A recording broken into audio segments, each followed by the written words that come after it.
An AI model quietly reinforces bias that no one dares to flag.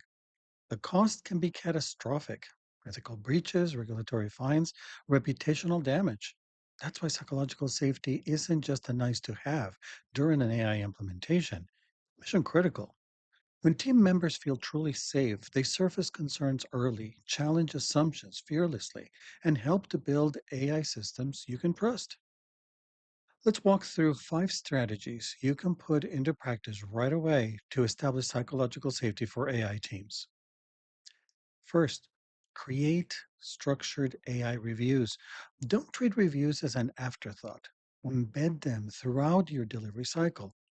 At each milestone, bring together technical experts, ethicists, domain specialists, and end users. Frame your questions to invite critical thinking, like, what might we have overlooked? Rotate the facilitator so no single voice or style dominates. Hold early reviews before code is written, mid development checkpoints, and post deployment debriefs, all to ensure issues surface before they become crisis. Next, adopt scenario planning what ifs. Abstract worries can feel personal. Concrete scenarios remove the edge. So ask, what if our recommendation engine inadvertently amplifies unfair outcomes? Or what if our automation displaces critical frontline roles? By rehearsing these hypotheticals, you turn personal risk into collective risk management. And people speak up because it feels like risk planning, not finger pointing. Third, build distributed expertise. Don't silo AI work in a single center of excellence. Form cross functional teams with engineers, ethicists, policy experts, operational leads, customer advocates, and the customers. When diverse perspectives have equal weight, ethical or privacy concerns can't be dismissed as non technical. That's shared ownership embeds psychological safety into your implementation workflow. Balance metrics. This is what gets measured, and you have to remember that what gets measured is what gets optimized. And what isn't gets ignored. Alongside accuracy and performance, include fairness indicators, transparency scores, and user trust feedback.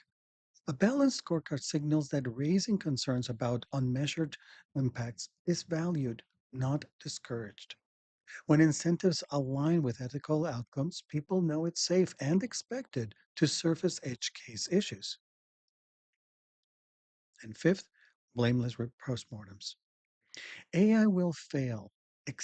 Unexpected behavior, model drift, data gaps, they're all unavoidable at this stage of AI implementation. When that happens, focus on systemic factors, not on finding someone to blame. Use neutral language. What happened? How did our process contribute? Encourage leaders to own their part too. When teams see failure as learning opportunities, they won't hide problems. They'll bring them into the open for everyone to discuss. These strategies aren't one and done exercises. Psychological safety grows through consistent practice. Leaders must model vulnerability, admit uncertainty, ask for help, thank people who raise tough questions. Teams must see that speaking up leads to change, not punishment. The choice is stark: surface and address ethical challenges early or phase them as public crisis later. Psychological safety won't guarantee perfect AI. However, it will give you the best chance to catch issues before they cause harm. So, which one of these strategies do you need to pay attention to right away? Let us know in the comments. And if you'd like to learn more about how Theory X management assumptions undermine innovation, click one of these. I'll tell you all about it.